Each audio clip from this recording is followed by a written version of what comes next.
Welcome to Tea with Tanya. I'm your host, Tanya Ambrose, an average millennial navigating life as a maternal health professional, nonprofit founder, and grad student. Join me in the tea tasting room where we spill the tea on finding balance and promoting positive living while doing it all. Hey, thank you for tuning in to another episode of Tea with Tanya. I'm your host, Tanya, and I am so happy to have you here in the tea tasting room with me today. Today's tea of the week here in the tea tasting room is green tea with ginger. So I'll share a little bit of background about green tea with ginger. I love me some ginger tea. I've recently started buying the ones that are green tea and ginger for various reasons, primarily for my digestive system. But green tea and ginger have been used for centuries in Eastern medicine for their health benefits. Green tea generally aids with digestion. It helps to regulate your body temperature and it helps to relieve nausea, pain, and inflammation. Ginger helps with nausea, again, better digestion. It helps with bloating as well as our overall wellness with its antioxidant properties. So they're both good. They're both good and they do have health benefits when they're ingested on their own. But when they're mixed together, let me tell you, you gain or you have lots more benefit from just 1 cup of tea. So green tea and ginger is pretty powerful.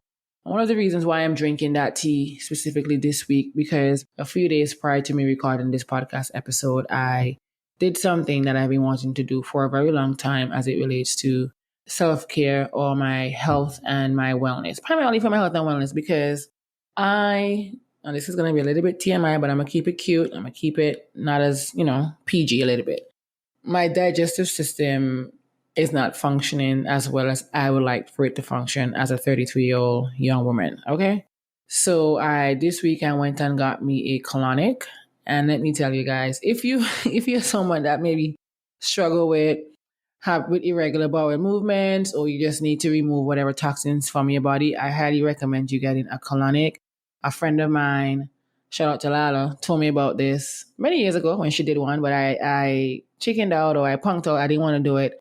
And I thought I didn't need to do it. But I finally, as I'm on this journey to becoming the best version of myself and really finally taking my health and wellness serious, I decided to do that. That was one part of my mission as it relates to taking care of my body. And I went and got this colonic, and let me tell you, it was the best thing ever. Like, I was literally full of shit. No, I can't say that. Oh my goodness.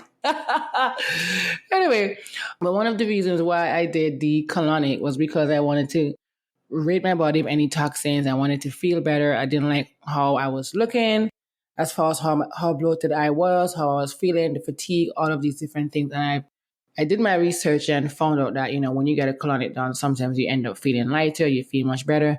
And the people who I know who've done it before, they've all said positive things about getting a colonic done. So I did it one day, and let me tell you, it's the best I've felt in a long time. I didn't realize that how I'm feeling now, I didn't know that it was possible. Because sometimes when you're in something, you don't really realize that you're not doing what you're supposed to do. And I feel like my stomach has gone down drastically, and that wasn't one of my main priorities or main reasons for getting it done as well. Because let me tell you, I was out here, and this is no disrespect to our pregnant ladies, because you guys know I love you. Of course, Doula Tanya loves you.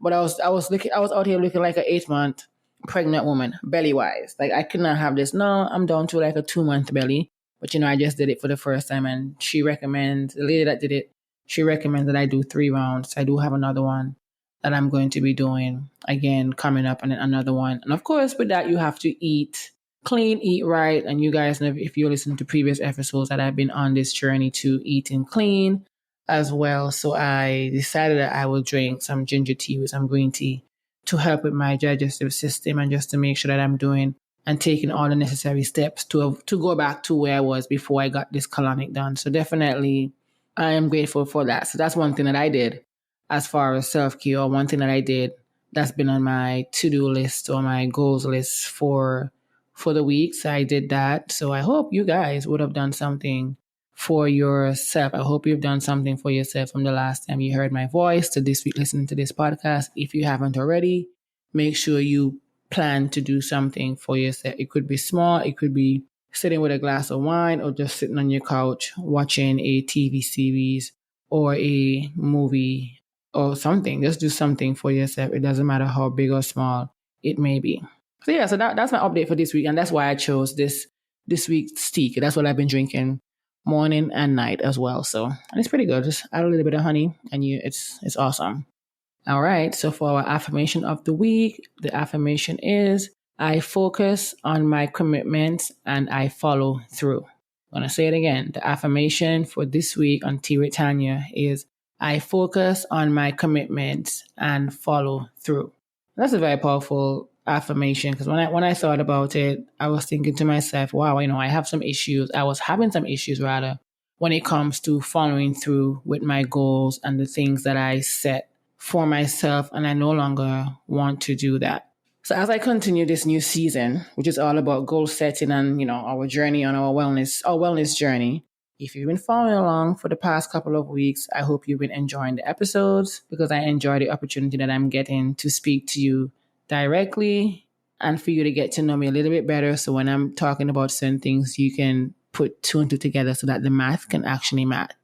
So I'm really happy about that. And this has been a season of reflection for me and all about following my heart. So I hope you guys are able to hear that this season when I'm talking to you because you guys are the one that keep me going, honestly. But I'm very excited for today's conversation because this idea came about.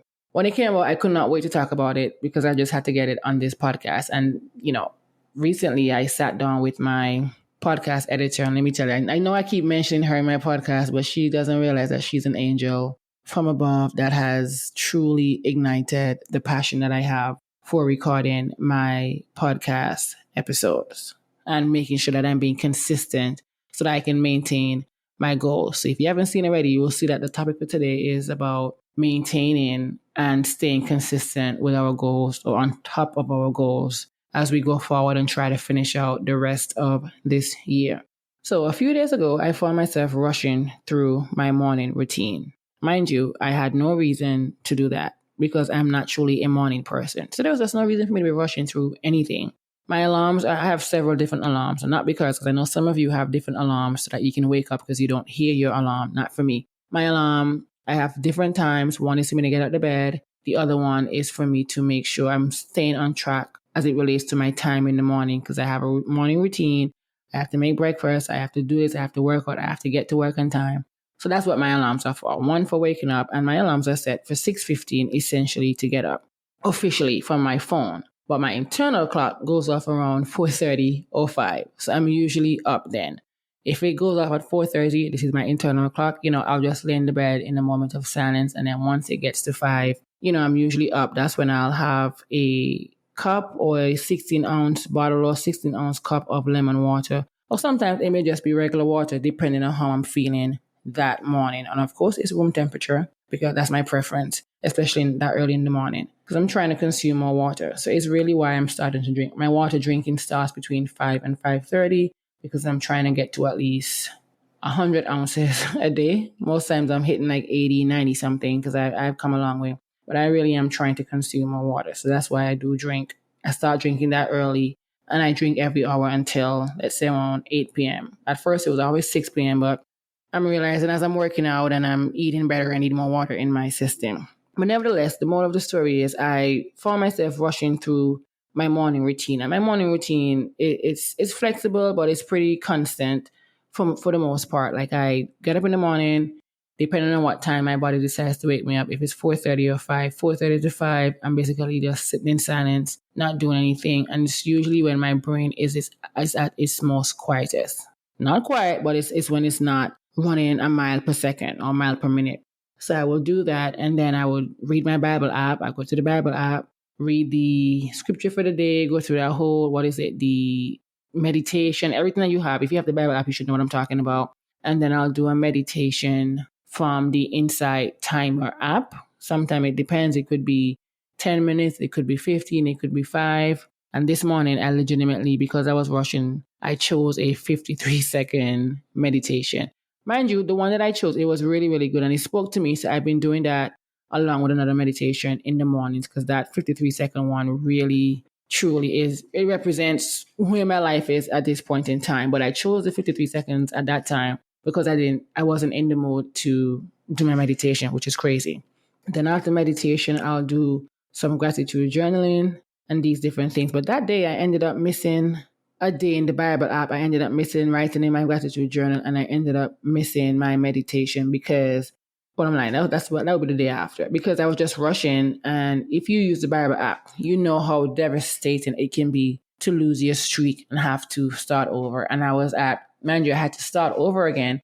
So I was at a streak of like 65. So imagine having 65 when you would have forgotten months ago, and then now you have your 65 streak and counting. You missed your day simply because I was rushing and didn't want to take the time to be intentional with my day. Because for me, I'm the person that how my day starts really and truly determines how my day is going to be. I don't know if you can relate, but that's just what it is. I was rushing through and having to miss all these things that I do on my apps, the different apps, and having to start over. So like I mentioned in another episode, I'm on a new wellness journey because I've started and stopped several times. And I just came to the realization that I no longer want to subscribe to that version of myself anymore. It's just costing me too much. You know, like how you pay for all these streaming platforms, i.e. me.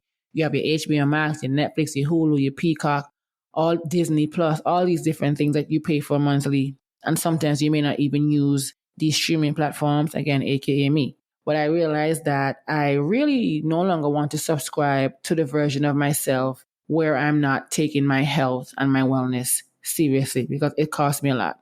My actions aren't or weren't adding up with the life that I intended to have or I intend to have. So I was simply just not executing things the right way. The way I have been executing things was essentially bringing me away from my goal of living a life of ease, a life of abundance, and a life of receiving. Because too many times I would give, and sometimes I feel like I'm blocking my receiving aspect. The receiving aspect of my life. So I'm sure you can relate. Like, can you relate? Like, the way you've been living, you have not been able to execute, or the way how you've been executing things, or even your goals. It was bringing you away from your goal of living a life that has ease, abundance, and receiving. Can you relate? Because I know I am not alone. I may not be able to hear or see your response, but I do hope you are responding, letting me know that you can relate. Okay? So for a while, I thought I needed to have a planner, which I still do. I thought I needed to have a planner, or I needed to dedicate several hours planning my days, weeks, or months. Now, I still take time to plan my weeks ahead of time. I do schedule that time. It's how I'm able to have these episodes weekly and social media content and everything. But it always felt like too much to me. Like I made it an event. When it comes to planning, I'm buying all these different planners. You see me with my stickers, with my pen, all these different things. It became more of an event. At the end of it all, it turns out that I didn't really do much. Then there would be days when I would always make excuses as to why I couldn't do something. I would always blame things on my migraine. And you guys know, if you listen to previous episodes, I do have chronic migraines at this point, but there were moments in time when my migraines weren't as bad as they are. I want to say now, but I haven't had a migraine in a minute. But I would always blame things on my migraine. It could be the slightest headache. I would blame it on that. Or I would blame on being tired because my commute from school at the time was an hour and, like, say, 10 minutes. My commute to my big girl job at the time after graduating was an hour and 10 minutes from where I lived. And I would always use that as an excuse. While, there's grounds for me feeling tired, having to get up early and commute, don't get me wrong, that was not always the case. And I did not see results because I was not being consistent, nor was I committed to my overall goal. And that was something that I decided I had to change. And have you ever set a goal with great excitement, enthusiasm, that you were so excited to plan and write your goals out and to work towards them, only to find yourself losing steam and struggling to stay consistent? Hands up.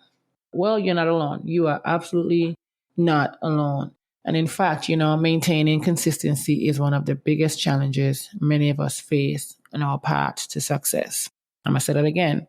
Maintaining consistency is one of the biggest challenges many of us face on our path to success. And I realized how easy it was for me to get caught up in the act of doing something. For a long time, I've gotten caught up in the act of doing something, but not actually doing it. Can you relate to that? Getting caught up in the the act, the thoughts, the many ideas that you have about doing something, but then you don't actually do it. Because for me, for a long time, I was one that I would sporadically start something and not follow through with it. And then I would go on and stress about not following through with said goal, which would continue to be a cycle over and over and over and over and over. And I no longer wanted to be a part of that. Like, for instance, when I started this podcast a few years ago, I say a few, it's not that long, but when I officially started the podcast, I just had an idea. Oh, I wanted to create content by way of podcasting because at the time, podcasting was starting to be on the rise. And I had a blog. So I wanted to be able to can translate what I had on the blog to the podcast. And I want to talk about evergreen content and all these different things. That was my idea. And I did that by going live on Instagram every week and have individuals send me questions, and I'll have my guests come on and answer these questions.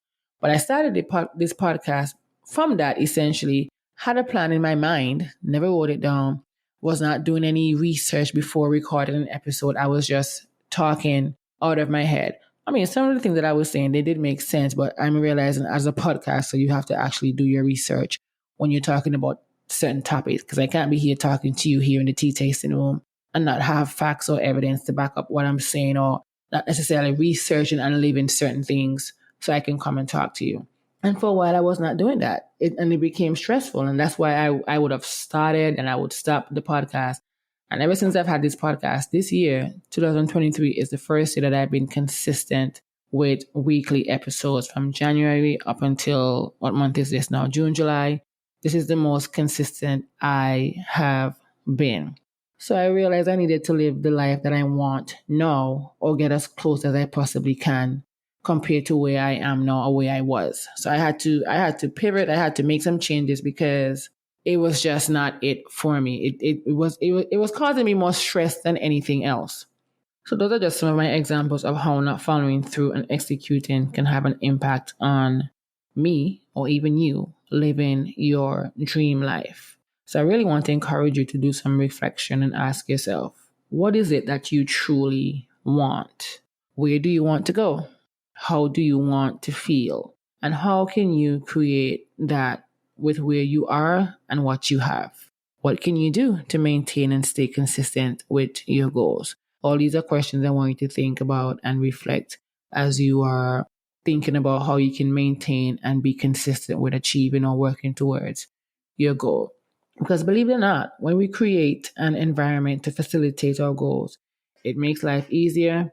And this is funny because it wasn't until I got back from my trip to Antigua, because I did some serious self-reflection while on that trip, even in the midst of planning my event for my nonprofit. And I remember having I would say an aha moment. To me, it was an aha moment. And I was like, I can't really crave a life I'm not willing to put in the work for. And I was like, wow, Tana, you just sound so, I mean, I'm intelligent, but it was just, it came to me at a moment in time where I was just really, really stressful and realizing that I wanted a particular life, but I honestly was not working towards that life. Yeah, all the things that I would have prayed for, some are happening to me right now, and I am grateful. But at the same time, I'm realizing that I can't crave a life that I'm not willing to put in the work for. And it wasn't until I met my podcast editor, shout out to Rue, working on this season, and I realized how smoothly things went over. Because my editor, she is amazing. She gets me on a level that maybe many who's not in the podcast will get me, and she's able to transform my ideas into actual actionable things that I can do. And I remember coming home that day and I was like, wow, things went so smooth. We were able to sit and plan an entire season. The old me or the me without an editor would not have been doing this, honestly speaking, if I can be transparent with you guys. And I said to myself, you know what? I needed to do better. I need to do better. And I need to recommit to the things that I said I would do. And when I say recommit, sometimes again, we say we're going to do something and then we half-ass things, or we don't, our intentions behind doing the things that we're doing aren't always genuine. So I got to writing because I left that meeting feeling very happy and excited to actually have some sort of structure and balance as it relates to being a podcast host. You guys know I'm a doula. I help with moms with their babies and these different things. But my podcast, just like my nonprofit, is also my baby. And we're in the infancy stage, and I'm trying to get us to become toddlers, and as we develop and we grow, so it definitely realizing that we can't crave a life that we're not willing to put in the work for. So after that meeting, I made a list where I would write down the things that I need to do to get to the life that I want. Because if you're on social media, everyone is talking about we want these soft, we're in our soft life era, and we want a life of ease, we want a life of abundance, like I mentioned earlier. We want to be able to can receive certain things as well. And I made a list because I had that burst of energy and that enthusiasm, and I made a list, and I made a list of what I want my life to be, and I dubbed it the promise list. Because this list is a promise I made to myself in order for me to be consistent so that I can maintain the goals that I set for myself. And I want to share it with you guys. I am going to share it with you guys because this is how I intend to get a life of ease and especially a life of overall health and wellness. When I'm on this new journey, I want to remain consistent. I want to have a life of ease. I want to be able to can eliminate stress, all these unnecessary outside issues. I want to be able to can eliminate.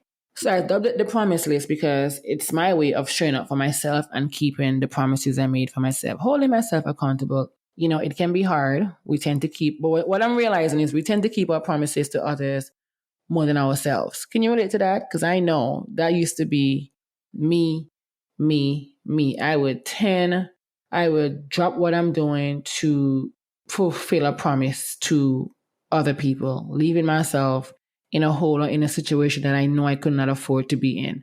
And as you would have heard in that people pleasing episode, Tanya is a big people pleaser at this point in time. So I wrote this list so that I can be a better person for myself. So I no longer want to put myself on the back burner. I want to be able to set and establish boundaries. But before I get into the list, I want you to understand the significance of consistency because I'm sure you've always heard consistency is key, consistency yield results, and that is true because consistency is like a fuel that propels you forward, making progress achievable. It builds momentum, it strengthens habits, and it definitely fosters discipline. So whether your goal is to start a business, write a book, or even lead a healthier lifestyle like myself, consistency is the key that unlocks your potential. And I know we've heard the phrase numerous times, but my friend, it is true. Why do so many people struggle to stay consistent? This is usually because they set unrealistic expectations or you fail to establish a clear plan. And it's important because this is one of my favorite things. It's important to remember that Rome was not built in a day. Okay? Rome was not built in a day, but small, consistent actions performed over time can lead to extraordinary results. And that's one thing that I'm realizing slowly but surely. So now that we have an understanding of the power of consistency, let's talk about setting effective goals. Because we know goal setting is very important. And in order for you to achieve your goals, you have to be consistent and you have to be committed. So I'm going to share some of my tips or the things from my list that I made to ensure that I'm able to maintain and be consistent with working towards accomplishing my goals. And I would have mentioned in the previous episodes about SMART goals. So you're going to see me reiterate a little bit right now as we get into some of the other ways you can build a consistency system. One of the things you want to do is to clearly define your goals. You want to make them specific, measurable, and of course actionable. For instance, rather than saying, "Oh, I want to get in shape," you could say, "I will exercise for 30 minutes every day and work to lose 10 pounds in the next 3 months." For me, it was I will exercise 3 to 4 days a week to maintain my health and to tone my body up. So when we're talking about defining our goals, instead of just saying what you want to do, definitely say how you're going to do it as well. You also want to set goals that challenge you, but are also attainable. Because honestly, unrealistic goals can lead to discouragement. And I can go on my soapbox talking about that. Unrealistic goals can lead to discouragement and a lack of motivation. So definitely work on breaking your larger goals into smaller, manageable milestones. And this is how you'll be able to keep yourself motivated as you work towards accomplishing the overall goal. Let's think about the time bound. Establish a timeline for your goals. Setting deadlines creates a sense of urgency and accountability. It helps you to stay focused and maintain consistency. Because again, for me, if I don't set a timeline, I'm going to keep pushing that time back more and more and more. And then it only makes matters worse because now you have to go stressed. You got to rush to make sure that you're getting things done because what you did not set a timeline for when you wanted to accomplish a particular task or a particular goal.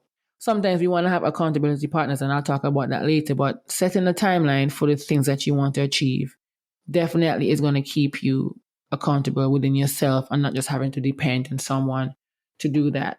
So, and there's always more room for when it comes to our SMART goals, because I, as a public health student, we've always mentioned the SMART goals model. And to be honest, I don't think I was fully mature enough to really understand how important that would be in my life right now. Because let me tell you, I love me a SMART goal. Okay. I love making goals that are smart. Now that our goals are set, let's talk about building a consistent system that supports your journey.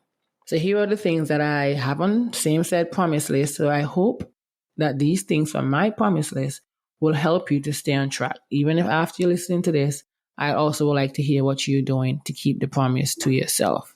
So here are some of the things that I have on my list. It's very short. I'm going to share with you guys, but it's very short. It's having a daily ritual.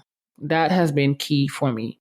Create a daily ritual that align with your goals. These rituals are small. They're intentional actions that you perform consistently. And these could include a morning routine. Think about what you want your morning routine to be. I would have mentioned mine earlier. I get up, I'm drinking my water, I'm doing my devotion, I'm meditating, I'm journaling, I'm exercising. So it could be morning routines, it could be meditation, it could be exercising, it could be reading. These rituals essentially help you to develop the discipline that is required to stay consistent. So having these rituals is going to foster a relationship between you and discipline, and it is required for you to stay consistent. You want to make a smaller or shorter to-do list. Because let me tell you, I don't know about you, but my to-do list used to be longer than the River Nile. And I think that made me become a bit overwhelmed. It added unnecessary stress because it felt like I wasn't getting anything done or I wasn't doing enough. I feel like my to-do list, the long ass to-do list, it was setting me up for failure. I had no strategy to-do list. It was all random. It was just random, writing random things down. Oh, I need to do X, Y, Z. There was no strategy. There was no plan. It was just me and hope. And I used to feel like I wasn't productive enough. Like the people around me, or even on social media, they would be out here, oh, I'm doing this, I'm spending X amount of hours planning in my planners and all these different things. But mine was just too long and it became overwhelming, and I would just burn out, or I just become unmotivated to do anything at all. So right now, for me, breaking down my goals into a smaller to-do list consists of Post-its. Like Post-its are my favorite right now. I have them in every color. And what I've been doing, I do have an actual planner. I will say that I do have an actual planner that keeps me aligned with all what I have going on. But what I realize, even if I have it in my planner, whether it's a long list or a short list, for me, the way how my brain works, when I have a Post-it and I can write down, okay, the 3 to 5 things that I have to do in order of priority or just in general, I'm going to have that Post-it stick up wherever I'm going to be so that I can see, okay, I'm taking off this because I did that. So for me, it makes me motivated because I want to be able to crush that Post-it and throw it in the trash. If you have a planner, you can have a designated spot in your planner to write down said small to-do list. You can have the big goals that you have to accomplish or your big to-do list, but you want to break down that list into smaller version of that big list so that you can hold yourself accountable, but it also keeps you on track when it comes to accomplishing these things, and it's not overwhelming. And, because you got to determine what is most important and break that down. The idea, honestly, is to keep them as task and not project, because before you know it, you engulf into a whole new project and it's not even a small task and it's going to take longer than it needs to take. We can't have all of that. Like we got other things to do, really and truly. And to be honest, with all that I have going on, it's very crucial that I prioritize what's important. And I've come to terms with realizing how much I overwhelm myself with all the things I do. So I know I made a promise to myself that I won't do no more than 5 tasks in a day. And I mean 5 tasks that I can actually do, okay? Because we can say, oh, I need to do all these 5 tasks. Are they actually doable tasks? No. So my 5 tasks usually would include, of the 5 tasks, they would usually include my day job, because I got to get paid. So I got to make sure that I'm focusing on that because I have a tendency of multitasking sometimes. So it includes my day job, Tea with Tanya podcast, and it also includes Scrub Life Cares. And now I've added school to that list. So I may have to rearrange. I'm going to have to rearrange my list or my tasks a little bit because grad school is no easy feat. Okay. So I may have to remove something or decide what days I'm going to focus on a particular task as well. But I'm learning that I can take on I can't take on more because honestly, my attention span does not allow it. I don't know if you can relate. My attention span is through the roof at this point in time. I cannot take on more because my attention span won't allow it. And that's also another thing I don't want to subscribe to. So I had to be honest with myself. And sometimes being honest with yourself can be tough. But in doing this, it has given me the time and space to do the things that I love outside of all of the other things I have going on. I love to read. I've been able to read more. I was able to surpass my reading goal on Goodreads because I said I was going to read 20 books. And that may sound small to some of you readers, but I surpassed my 20 books and we're only midway through the year because, again, I was able to break down my task into actual doable things I can do. And I'm not gonna take on more than I need to. I'm able to catch up on some of my TV shows. I am an avid TV watcher and I've been so behind on some of my shows. So I'm back in my binging era and I've been able to cultivate and create new hobbies and try different things and have different experiences as a result of me not taking on more than I need to because I've been able to decide what task I'm going to focus on. And to be honest, it also helps with your mental health because you're setting yourself up for success when you give yourself the time to do all of this. It really sets you up. So stop trying to force things. Like honestly, stop trying to force things. Like the Mean Girls movie would say, stop trying to let fetch happen. Like we're not going to be doing that. Sometimes we have to understand that we really cannot take on more than our energy or our mental health can handle. Because I'm a push type of girl. I'm going to push through until the wheels fall off.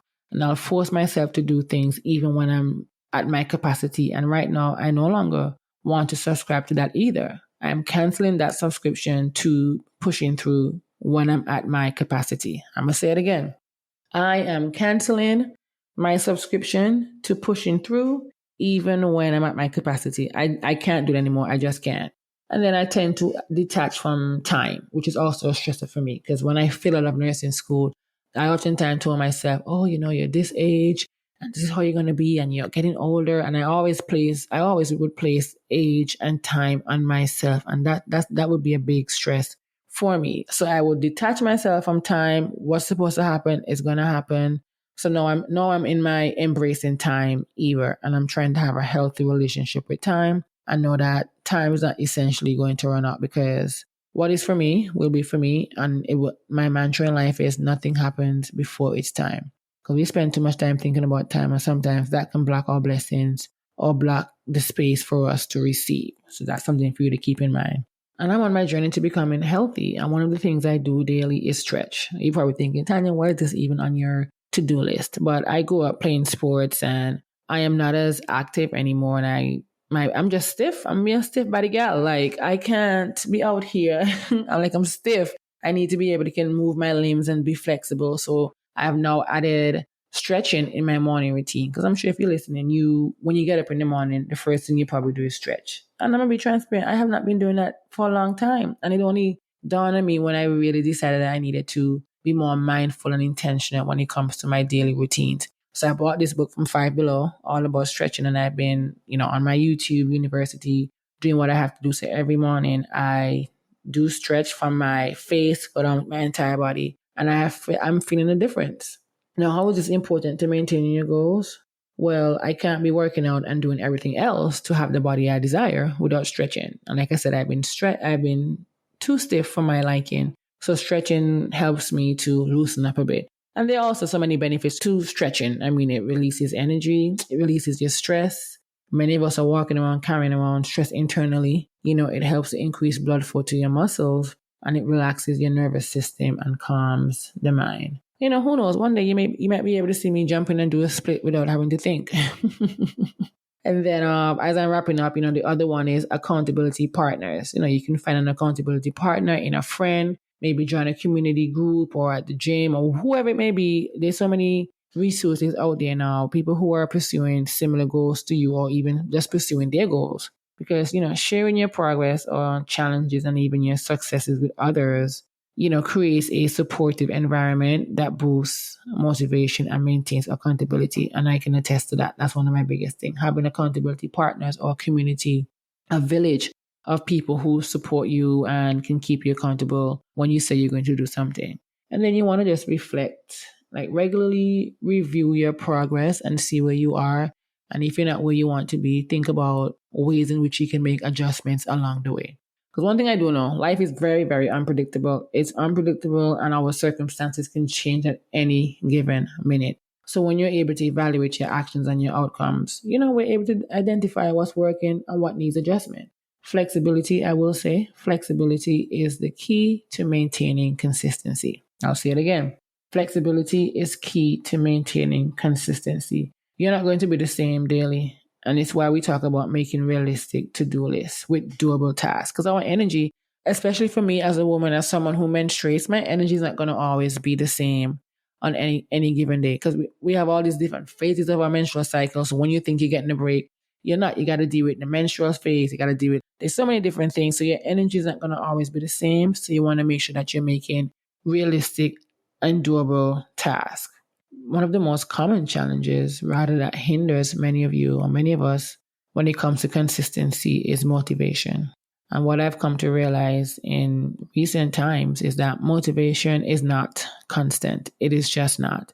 It comes and it goes.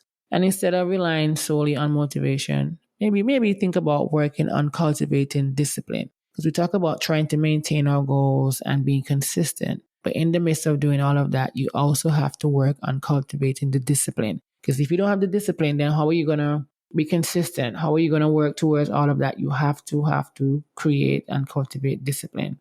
Ask yourself, what are some of the small ways or things I can do to have the motivation to be consistent with working towards your goals? That's a good question for you to ask yourself. So those are my thoughts on how you can maintain and stay consistent with your goals. I hope it resonated with you.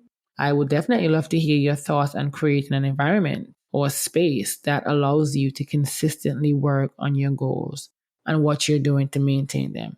So please head to my last Instagram post on Instagram is at Tea with Tanya podcast. And I want you to leave a comment. Let me know what you're doing to maintain consistent with your goals. I would love to hear your thoughts on what you're doing to accomplish your goal.